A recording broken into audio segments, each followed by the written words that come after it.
Greetings. This is the day that the Lord has made. I made up my mind that I was going to rejoice and be glad in it. I'm Bishop R.D. Sanders, the pastor of the Mount Pilgrim Missionary Baptist Church, located 400 South Santa Fe in the beautiful city of Compton, California. I'm also the vice president at large of the Western Baptist State Convention, the state of California, the oldest convention in the state of California and the best state convention anywhere, that is led by our visionary, the Reverend Dr. Joseph Benjamin Hardwick. I came to you today because I wanted to share some information with you and to bring clarity uh, to you as it relates to where I stand with my convention and my president. On March the 10th, 2022, our president, Dr. Hardwick, made an announcement that he had decided to continue his tenure until his vision was completed. I was there, I acquiesced as well as everyone else.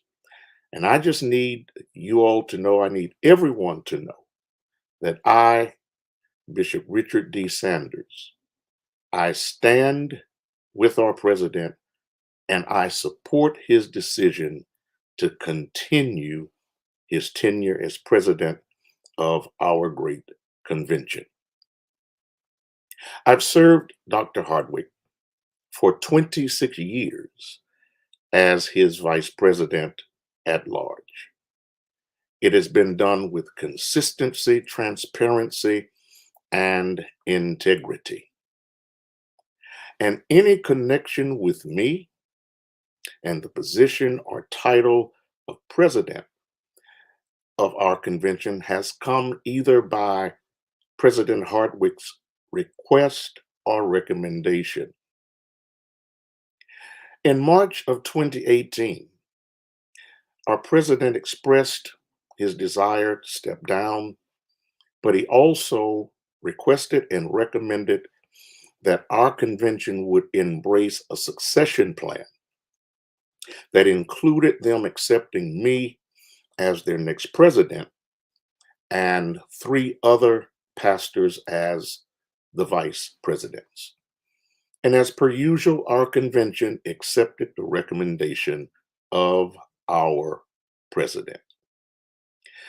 In 2020, in the fall of 2020, our president became ill, very ill, called me about 5 a.m. one morning and said, Dr. Sanders, I want you to take over the convention. And I did that at his request again and did the best I could to lead in his absence. Few months later, the Lord healed him. We were rejoicing about it, ecstatic about it, and gladly welcomed him back to his position as president. When he returned, he informed us that he was going to go back to a constitutional election rather than embracing the succession plan. And our Constitution calls for a declaration of anyone who desires the office, a declaration of your intentions in our midwinter session, that's March, and then the election would take place in August.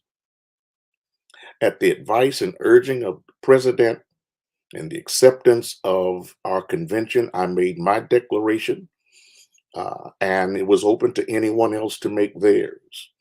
And no one declared for the presidency but myself. Subsequent to that, there had to be another declaration because there was a switching of the sessions where the midwinter became the annual and vice versa. And so the president advised us we need to fix that. and go back to the original plan, which has the midwinter in March and the annual in August. I had a meeting with the president a week before our March session in 22, and he advised me in that we had to go back to our Constitution, that there needed to be another declaration, and we were going clearly back to our Constitution. During our business session, that's what I did. I made my declaration. At the end of our session, the president said that he wanted to continue his tenure uh, to deal with another part of his vision.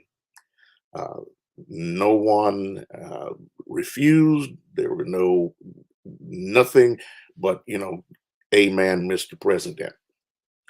And so at this point in time, what I'd like to do as the vice president of our convention again, declare my support for the president, and I solicit the support of our convention and all of our constituents to stand behind President Joe B. Hardwick.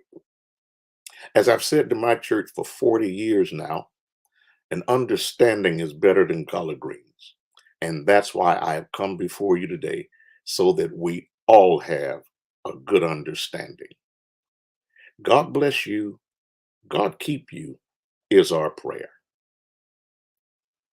Thank you for your time.